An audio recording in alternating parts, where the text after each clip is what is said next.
Good morning. Happy Monday. That's right. Best day of the week.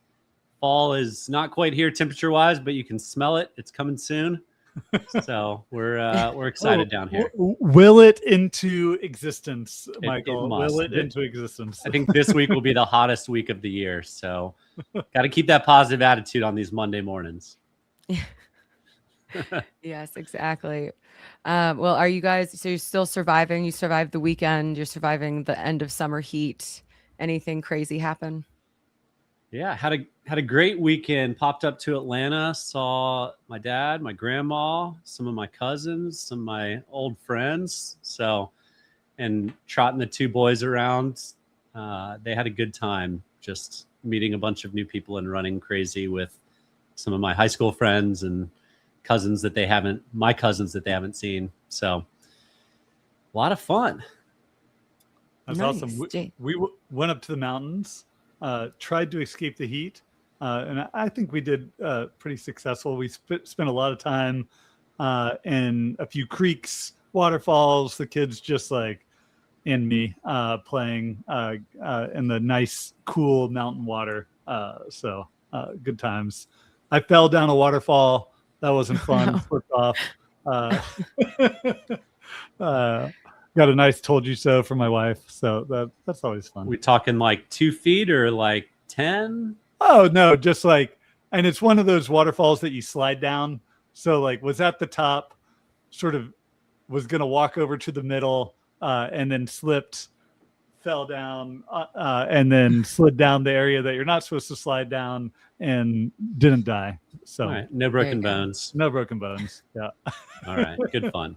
Yeah. Brandy, still up in the woods.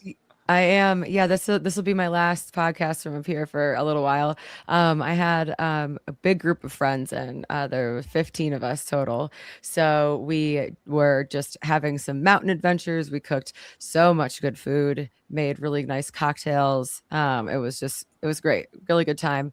A little tired, and I'm finally ready to go back to Boston. I'm going home tomorrow. So it's been 5 weeks, so it'll be my cat's pretty pumped he'll go home. Yeah. Well, we have a pretty special episode for everyone today because we have a special guest. Seth Borko, Skift's head of research, is joining us today. So welcome to the show, Seth. Hello, everyone. Hello. Hello. How you doing? We're bringing you on because one of the best reports of the year came out last week, Skift State of Travel, and you are a key designer of said travel. So appreciate joining us today. Are you going to roast me live? Is that what this is about? To roast me to my face about the state of travel, or no? We're going to give you a lot of tough questions, make you squirm, and see how you handle it. I'm here to keep the peace, Seth, so don't worry. I'm loving all the Good Morning Hospitality lore that I didn't fully know. Where in the mountains are you, Brandy? I'm in the Adirondacks right now. I have a place up here, and I've been kind of like doing a lot of work travel and using this as my home base for the last month. So I'm also a Northeasterner, so I'm excited that we have some representation.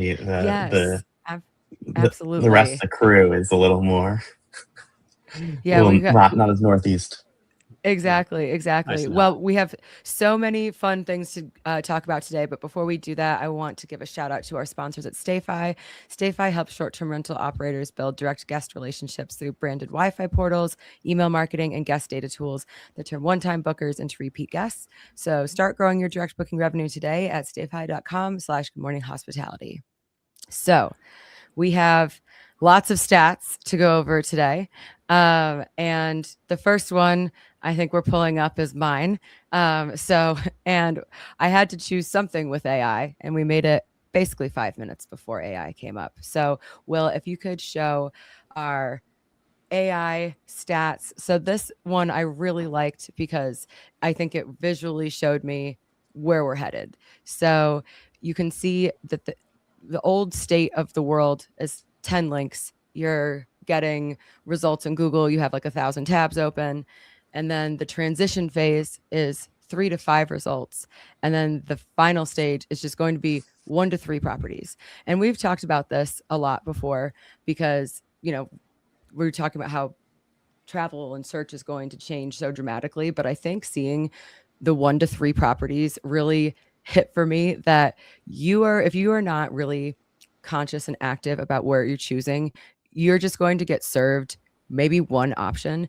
And we are having this debate on here a lot about whether operators can compete with the OTAs and the LLMs. But even looking at that, even different properties on very powerful OTAs are going to get, I think, kind of left in the dust unless you really figure out the like magic sauce to be one of those 1 to 3 options that gets recommended. So Seth, I'd love to hear your take on it. Yeah, I agree. I mean, I think that this is like one of the big overarching themes of the whole report and of the whole year and of the whole everything is like, what is AI going to mean for me? You know, me being the operator, like what is, or whoever, the listener, what is it going to mean for the industry? And this is one of, you know, it's interesting. Sometimes like, you can see the vision and you don't quite know where it's going to go from here. And what's clear to us and what we see showing up throughout our research is very much like AI rewards curation. AI is about synthesis. AI is about, you know, it does very much narrow the field. People go to AI to avoid having 100,000 tabs open at a time. I know many people who work that way. I know very few who enjoy it. People enjoy the travel booking process, but the tabs thing gives them anxiety. And then when you accidentally close the tabs and you lose all of your work all in one go, but those tabs each of those tabs is a different set of considerations, right? And increasingly, we are seeing people go to AI and say, what's the best family-friendly resort? Where should I go? And actually, I think it's interesting. Not only are you seeing fewer properties, those properties will be probably in competition against not just their local properties, but against global properties, right? People are increasingly going to AI and being like, I want a mountain getaway. And the AI might be like, hey, Blue Ridge is great. And so are the Adirondacks. Which one do you want? Which one has different vibes? And like, you know, these two STR markets or these two hotel markets, which in the past might have been totally disconnected, are increasingly going to be connected. And the, you know, I think it's a major shift. And, you know, how exactly that will play out, you know, it's sort of like we know the direction, we just don't know the exact route it's going to take to get there. But I think we can see already the direction we're heading in towards. People rely on AI to synthesize, to curate, to cut, to trim, and to personal-ize. Yeah, it's like looking at my tabs right now. I'm like, I am a person. I have like 50 tabs open right now. Do you enjoy that though? Does that give you anxiety? It does give me anxiety. Well, and then it's also, I'm like, where are things in this? And I have some travel things on these tabs too. So Seth, maybe before we dig into the next stat that Brandy's teed up, could you just start with like an overview of like what this report was, who was surveyed, like maybe what some of your high level finding sections that you find most interesting? Like what was this report? What was the goal of the report? Yeah. I mean, so we can pull the cover back up. It's called the State of Travel 2026. We do it every single year. This is now the 5th year that we've been doing it. And, you know, I lead our Skift research team. We're a team of about 7 analysts who are doing research into trends, life cycles, the future of travel across all verticals, short-term rentals, hotels, online travel, destinations, airlines, you name it. And this is, I don't like to use like a $10 word, but I call this our omnibus report. It's our little bit of everything report. It's also, by the way, our only free report of the year. Normally, Skift Research is only available for its paid subscribers. And what this really is it's a little bit of everything. We throw all the ingredients in a pot. We make a great stew. We give it away for free. And it's your chance to kind of understand and learn a little bit of what Skift Research does. So what we do is we are trying to understand, I mean, it's in the title, what the state of play for the travel industry is this year. And we do that by pulling on and taking charts and data and insights and quotes from all of our best research reports that we do throughout the year, as well as the best research reports that we read from third parties and others, AirDNA and others, right? And we try and bring them all together into this one chart book. It's about 160 slides, and we actually tried to trim it from past years. It got all the way up to 300. I think that was just unwieldy. It's about 160 slides. Each slide is a different chart or idea or data point. So you said, who do we survey? It's not one specific survey, but although it does pull on our annual list of different surveys. So there are thousands of people surveyed throughout this report, but there's also other stuff in there. And it's like a big work of love that we do every year. In past years, we would go to every single sector and say, here's your STR section, here's your hotel section, here's your airline section. We do a little bit of that this year, but we did really try and revise it this year to really be focused on what we're calling frameworks. We're trying to do a lot more frameworks at Skift and Skift Research as part of this new like intelligence ideas that we've got. And the framework we have this year is like we're calling it the travel stack. You know, you've got like a hotel, like a tech stack where you stack multiple pieces of software, one on top of the other. And that's what we're trying to do this year. So what we're doing is working on these ideas of the stack has 4 layers to it. There's a consumer layer, which is where you start. It's the equivalent of like a front-end web developer. There's the commerce layer, which is the transaction layer. There's the operations level, which is where the rubber meets the road. And there's the experience layer, which is like, in a sense, like the back end of the web development is like operations and experience. Experience is like the destination itself, what people are actually coming to do. The operations is the operator level on top of that, the commerce layer of your payments, and then the actual consumer layer of behaviors, ideas, preferences, that sort of thing. Awesome. So that I feel like that gives a good framework. So like the rest of this, we're like going to go through and we all picked our favorite ones that they sort of generated the best insight. And maybe Seth, you can tell us why we're wrong or why we're right on finding these really interesting. There's no right or wrong, and I like the grab bag approach. This is sort of the the JCPenney of our travel research. It's supposed to be a bit of a treasure hunt. That's the JCPenney thing. You're supposed to find something different. How about we're the Nordstrom, or I don't know. I use it as confirmation bias. Like we can all find something that confirms our own biases in this report. All right. Well, we're not trying to insult this report. It's a fun one. It's a grab bag one. It's supposed to be a treasure hunt. It's supposed to be really well designed, and you're supposed to find little tidbits here and there. And if you really like the tidbits, you're supposed to subscribe and pay us some money to get the deeper data. But that's okay. That's the funnel. Like, comment, subscribe.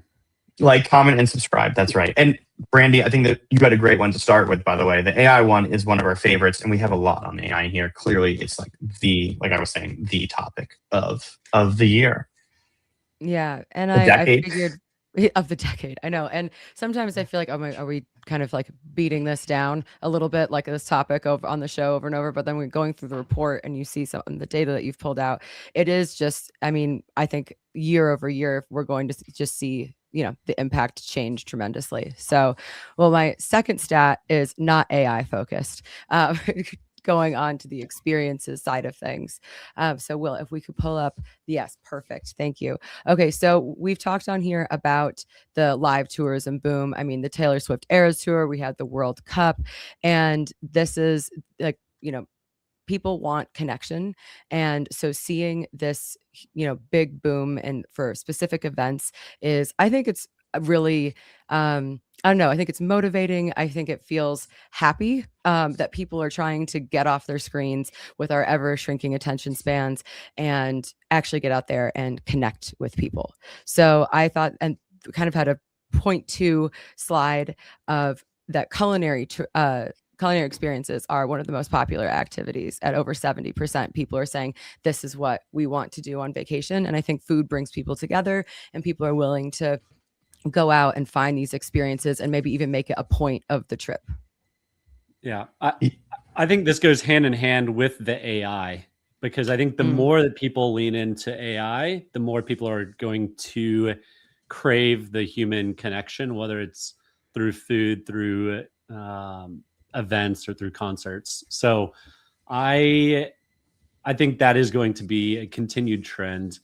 I've already heard more and more people talk about like IRL and getting together in real life. And, we're going to have to, as humans, it's in our nature. And the more we lean into AI, the more, it's going to push us that way too. I saw an interesting stat. I can't source it for you. I think I just saw it mindlessly scrolling Twitter or X, which is really unhealthy for me, but I'll admit that I do it. And I can't properly source this. So I don't know, but it was a stat that was talking about social time spent in person. And it was basically saying how like there is increasingly, we talk about the K-shaped economy, sometimes in the actual money economy, where the rich kind of get richer and the have-nots struggle. And it was something like K-shaped economy in social outgoingness. And that since the pandemic, people who were already social have continued to be social and have recovered their socialness. And people who were introverts have gone from being like mild introverts to being like extreme introverts. And so like there's a lot of interesting stuff happening there too in this whole connection, food, experiences. It's lots of interesting stuff happening here. I think increasingly we're going to see. Yeah, I don't know. Yeah, and Michael brought this up a couple weeks ago, but one of the kind of skills that is so important now is the ability to talk to people, to network, to forge these connections. And Michael did a great job putting on this retreat a couple weeks ago. And I think that really showcased that need also for connection. And there is no LLM or any software that can replace like actually being in person and talking to each other and getting, that level of, in intimacy and getting to know people. You can't replace that. And I also just kind of personally love that everybody is traveling for food. I'm a big food person. Amen. I mean, I think, it's become the food thing. It's like, I almost think the wellness people will be upset with me because I'm not using the term right, but I almost think it's almost increasingly becoming like a wellness thing where people need to be in person, connect, have these food experiences, all these things. It's like not wellness as a product, but wellness as a concept of like in this AI world, in this post-COVID world, like to go and have meals and try these interesting things. Big deal. Yeah, absolutely. That's an interesting perspective on the wellness side, because you associate wellness with, yoga retreats or spas or things like that. But actually human connection is equally as important and powerful. Yeah. Definitely. Well, before we jump into Michael's stat, I wanted to give a shout out to our sponsors at Bilt. They're helping restaurants and hotel F&B teams better understand their guests and create more personalized experiences that drive repeat visits. So if you care about loyalty and guest experience, it's worth checking out. Head to joinbilt.com/GMH, or you can find that link in the show notes. All right, Michael, over to you. I'm a Bilt card member. I'm a Bilt card member. Are you? Oh, yeah, I love that. Yeah. Okay. You get the dining bonus when you they have all their local restaurants. Speaking of food tourism, they have all the local restaurant stuff. Oh, amazing. Okay, we have a real IRL user. So IRL, but remote. IRL user talking to you remotely about payments for food. Sorry, Michael. Go ahead. All good. So for me, growing up, when I traveled with my family and my dad, he was a Marriott guy. There was no getting out of Marriotts. If we were going to Rome, we were staying in a Marriott. If we were going to the mountains, we were going to find a Marriott. But those days are over. And a lot of that was points driven and loyalty driven for him with his travels for work so much. But brand alone is no longer enough. According to Skift's research, travelers trust AI recommendations more than they trust brand signals. And 55% of folks prefer a better reviewed hotel regardless of the brand. And I think this, for me, could distill challenges for brands in the AI digital world, because that loyalty is gone. There's a slide earlier that talks about credit card rewards and how now that's actually the biggest influencer, not the actual brand and the brand points and the membership points. So I think the brands have done a really good job of adding enough properties that people can find what they want within their umbrella. But according to this research, it's still not enough. Seth? Yeah, I would maybe inject some nuance into that piece of research. This was a bit of a hypothetical that we asked travelers. Let's pull the slide back up if we can. Um, and we said, right, if an AI powered travel assistant could only recommend two options to you, which would you trust the most? The best reviewed hotel, regardless of brand, a globally well known brand, but a smaller brand but that's known for one thing, like a specialist brand, or a hotel that is a part of my loyalty program, regardless of other factors. In other words, we're sort of trying to think forward. Again, we were talking to Brandy about this. Like, we know the direction that AI is going in. We know people are asking for directions. We don't know the specifics that the path to get there is going to take. And so we're thinking through. We're trying to prompt people to think through. When AI gives you recommendations, what is most important? And would you override your loyalty preference if an AI made a really great recommendation for you?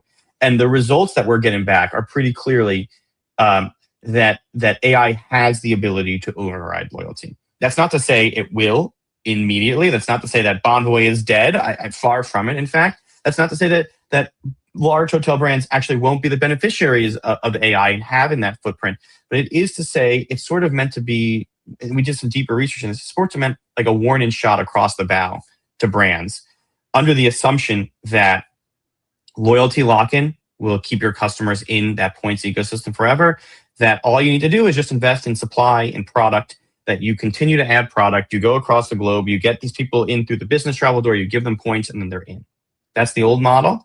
It works well. I'm not saying it's going to stop working, but I am saying that there are warning signs that that some of these AI tools and recommendation tools and algorithms and search processes could start to pry people outside of those loyalty systems in a way that they weren't before, and that the loyalty moat is not as deep as it once was. I still think there's a moat there, but I think this is more like like I said, I keep repeating myself, but a shot across the bow. That moat may not be as deep as it once was. Yeah, I think that another interesting component with brand and loyalty also comes back. There's in the report information on credit card, and I think that the way I can see this kind of, I don't know, manifesting is you connect your credit card loyalty points to Claude or whatever, and then that's going to find you when people do all like the point maxing and figuring out the best deals to get. It's like, okay, I just want to stay at like a nice hotel in the city where I'm traveling, use my points in the most effective way possible, and then that's where the loyalty lies, like to your credit card and to the best possible deal that Claude can find you that day. And so I do think that you're right that this is a bit of a warning for Marriott's, the Hiltons, where if your product isn't on Chase or whatever, or if it's not, the points might start to shift away from your specific hotel brand and more to credit cards. Yeah, and that research that you were referencing earlier, Michael, I think we asked about what do people find most rewarding, and they found credit card programs very rewarding. And I think that speaks to the flexibility of the credit card programs, because increasingly these credit card programs, you're not locked into hotels or just flights. Although, and in fairness to the Bonvoys of the world, they are adding in more and more stuff. You can increasingly book, hotels through airlines and experiences through hotels and yada yada. So they're building flexibility, but also the loyalty plans now, the credit card plans now. Is it? And this isn't even promo for Bilt, but increasingly the credit card plans, like the Bilts of the world and the Chases of the world, you can do restaurants too. You can do Bilt tries to do this whole soul cycle thing. I'm not a soul cycler, so I don't understand how it works, but they do a whole soul cycle joined thing. That cult yet? I don't know the details of it. Yeah. I don't think I'm joining the cult, but there is stuff like that in that they're building these credit card plans. And so, yeah, you're in this world where the points flexibility is moving towards credit cards. The personalization is moving towards AI, and the price search tools are moving towards AI. So where does that leave the OTAs and the hotels? I don't know. So Seth, my question here for you is like, all that seems like context for the AI, right? This like notion that it's like choosing between a good reviewed hotel and a bad reviewed hotel. Like, I mean, you go in any market and there's hundreds of hotels, right? And there's going to be lots of really good ones. And so now it's like, what is the additional stuff that it's going to feed into context? It's like, oh, I'm a Bonvoy member, I'm a Bilt credit card member, I've got these many points across these many things. like, and it's going to help me optimize for my travel given all those things. So like, I kind of and disagree with this premise of like good versus bad or points versus no points, like, because it's all going to feed into the decision making process, isn't it? Yeah, but I think what you're saying is agreeing with what I'm saying, Jamie. I think you're saying you're disagreeing, but you're actually, what your words you're saying are agreeing, because I think in many ways the goal of a first party supplier branded loyalty program, doesn't have to be a hotel, it can be an airline, can be anything, is to keep you inside of a walled garden, right? And it's a beautiful garden, but it's a walled garden. That's the idea, is keep you inside our ecosystem. Delta, we'll get out, we won't talk about our hotel, or I know it's Good Morning Hospitality, but we'll talk about an airline just because I can talk about an airline and not upset anyone. Delta does not run a loyalty program out of the goodness of its heart. They run a loyalty program to keep you on Delta planes. And if they have to give you a couple of perks outside of there to make sure that you keep flying Delta planes, they'll do it, right? And so the same principle applies to all of these folks. And so I think anything that causes these people, these customers who have been, there are customers, again, I'll use Delta again. There are customers who just are obsessed with Delta. They've been loyalty members forever, and they would never even consider another brand. Right. But actually, planes get you from point. There's plenty of flights out of Atlanta, Michael. I hate to break it to you. There's a lot of airlines that fly into Atlanta. But to use there's no bad reviews of Delta that are causing me not to fly Delta. Like, but then my point is, okay. All I'm saying is that the fact, if you just get even a couple people who just love their loyalty and won't look outside their loyalty to all of a sudden shop once or twice outside their loyalty program, it can break that spell. And that's the risk, is what I'm saying. I'm saying you two are under a Delta Airlines spell, and maybe you insist that it's Delta forever, but United flies into Atlanta and they fly just as well. And they don't fly as many places, but you get what I'm saying. Like, and forget airlines for now. Like, we're talking about hotels and short-term rentals, but you get the point, which is that if an AI tool is able to make someone non-loyalty curious, because there are so many great hotels and so many highly reviewed hotels, I don't know. That's just all I'm saying. That's all I'm saying. Cool. So, all right. Well, sorry. Go ahead, Jamie. Yeah, and maybe I'll share one of mine, and I'll pick my favorite one, and maybe we'll have time to talk about the second one too. So I loved, Seth, the framework that you guys use, like consumer commerce operation experiences. So, and the one, and I picked one consumer, one commerce. My commerce one, how do they book, is my first one, and I thought this was a really great question and sort of framework of looking at the difference between vacation rentals, hotels, and airlines. And why I picked it was this sort of, because I feel like it identified the sort of gaps and opportunities within the vacation rental sector. So for a vacation rental, like, it was clear, like, and where they are and not doing as well as maybe here it is, airlines and hotels, user-friendly website and apps, loyalty programs, and preferred payment options. They're all sort of underserved versus the others. So those sort of make sense to me and maybe highlight, and clearly loyalty programs and vacation rentals don't really have any form of lock-in, and Vrbo launched theirs, and Booking has theirs, but there's not much really there. And then where vacation rentals are, the OTAs are really winning, and it's wide range of options. It's flexible booking options, so be able to book variety of different things, and then recommendation from friends and family. So maybe VR does have the best NPS score out there of people are really recommending that type of option. So that was mine. Yeah, I thought that was great. Thank you. Thank you. There's not much more to say beyond that. I think you've read that chart right, and that it's like there's a lot of nuances to all these different products and where they win and where they don't. And to your point about loyalty, like, I think, like, yeah, vacation rental struggles. I mean, I understand why struggles with loyalty, whereas other sectors have it. And I think that's also, like, I mean, we're talking, I think there's a large STR crowd here, but like, it's a slog. And could you imagine if hotels had to fight that slog? And what we're sort of saying is that maybe they will have to fight that slog once more. That was that debate we were having, Jamie. I don't know if you still agree with me or not. I don't know if I've convinced you, but that's okay. I don't have to. I can be wrong. It's also there's also no true. brand that has built loyalty besides the OTAs, right? You know, in hotels, there's Marriott, Hilton, Hyatt, IHG. In short-term rentals, there's no one's been able to crack the code of building a consumer brand. Yeah, and at that framework that we think of, like I've been thinking about, consumer, commerce, operator experience, the loyalty in hotels is at the operator side, and the loyalty in short-term rentals is at the commerce side. And that's what's one of the things that's interesting about this space. Yes, maybe someday someone will crack it, but we've been not talking about that topic for a very long time.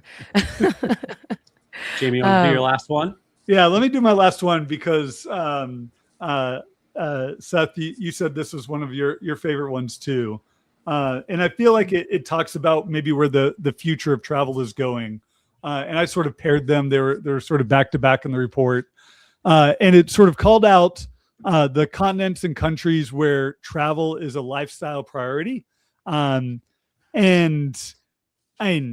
these emerging market countries, 84% of consumers in China calling out that travel is really important to their overall lifestyle. 87% in India, 71% in Western Europe, and that compares to 69% in the US. So as much as travel is really important and ingrained in sort of the US consumer psyche, it's even more so in a lot of these other countries. And this is the next emerging middle class.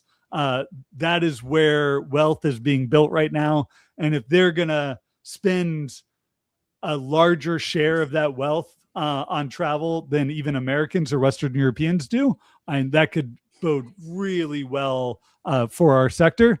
And then travel mobility opening up new markets. So the fact that now, as more and more people are prioritizing travel, that they have more options, their visa, their passport can get them into more countries, and that we're taking down barriers to travel, not putting them up, I think is ultimately really good for our industry. And we can debate whether the U.S. is putting up or taking down barriers, and that whether or not we're going to get our fair share of those travelers. But I think ultimately, that may change in due time.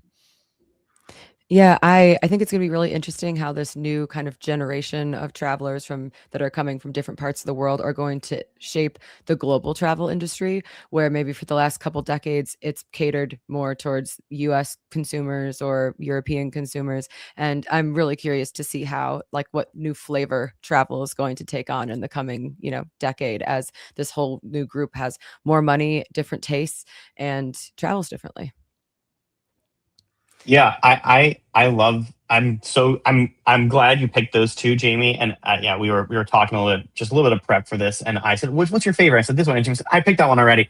And I'm glad that we were both thinking of the same kind of economist macro mindset here. I love the Visa one. That is a Henley passport index. They track the median number. So you look at they track every passport from every country in the world and how many countries that passport allows you to access visa-free. It's a measure of passport strength. And what we did was we calculated the median. So if you looked at all 192, I think that's the number, however many UN countries there are with passports, 190 something, and you say on the median, what is the average number of countries that the median country's passport will allow you to access visa-free? And how has that changed over time?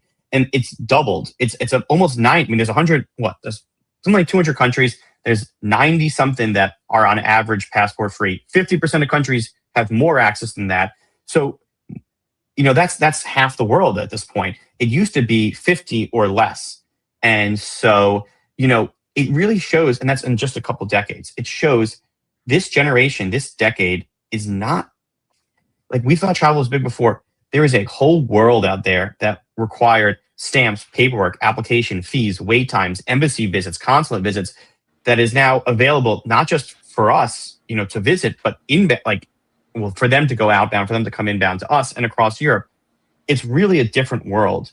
And that doubling of mobility is huge. And it's huge for Saudi Arabia, for Indonesia, for India, for China, of course. Like, there's these amazing populations out there, markets out there, and people. And it's super cool. So I love that you picked that one, Jamie. I saw one of the graphs that said that in the last a couple of years, Uzbekistan has relaxed their visa requirements and saw this enormous jump in inbound travel. And and then I just anecdotally know some people that have gone recently and been like, oh, that's interesting that's popping up now as a cool destination. Tashkent is on your list for travel now, Brandy. Yes, exactly. I would love to go. I hear incredible things. Silk Road. It's beautiful. Yeah. Yeah, maybe I hear it's amazing. Skift team outing to Uzbekistan. Yeah, the Tashkent retreat, the Silk Road Tashkent retreat, maybe. One day. Well, we literally could probably do so many episodes about this. There was so much more that we could dive into. Seth, thank you so much for joining us today. Is there anything that you want to wrap up with? Any parting thoughts? Download the report. Come on. Isn't it obvious? Go ahead and download the report. You can go to, so this is the link to the research page. Go to skift.com/insights/state of travel. Get the free report. You will have to give us your email. You should expect an email from us saying, if you like this, why don't you subscribe? And if you did like it, why wouldn't you subscribe? So go and check. I got to sell a little bit. I know, you're doing great. You're doing great. So check the report's free. Check it out. Tell us your favorite. Email me. Tell me your favorites, or the team. They'll pass it on to me. And yeah, if you liked it, learn more about Skift Research. That's the team I lead, and I think it's a great team. You should know more about it. Amazing. Well, listeners, it'd be great to hear once you read through the report what your favorite nuggets were. It'd be good to get some listener feedback from that as well. Michael, Jamie, what is on the docket for you this week? Surviving the heat is going to be a hot one. There'll be a lot of inside time over the next 10 days, but no travel. Head to Denver next week. Nice. Yep. How about you, Michael? No travel until Gestival, so excited about that one. And yeah, same as Jamie, trying to keep the head down and the sun from being burned, or my skin from being burned by the sun. Amazing. It's little wins. Amazing. Well, it's great chatting with you, Seth. Always so interesting. It's such a great report. Also visually looks beautiful. So hope all of our listeners enjoy that. Thanks for everyone that was tuning in the live show and for everyone listening later on. And we will see you all next week.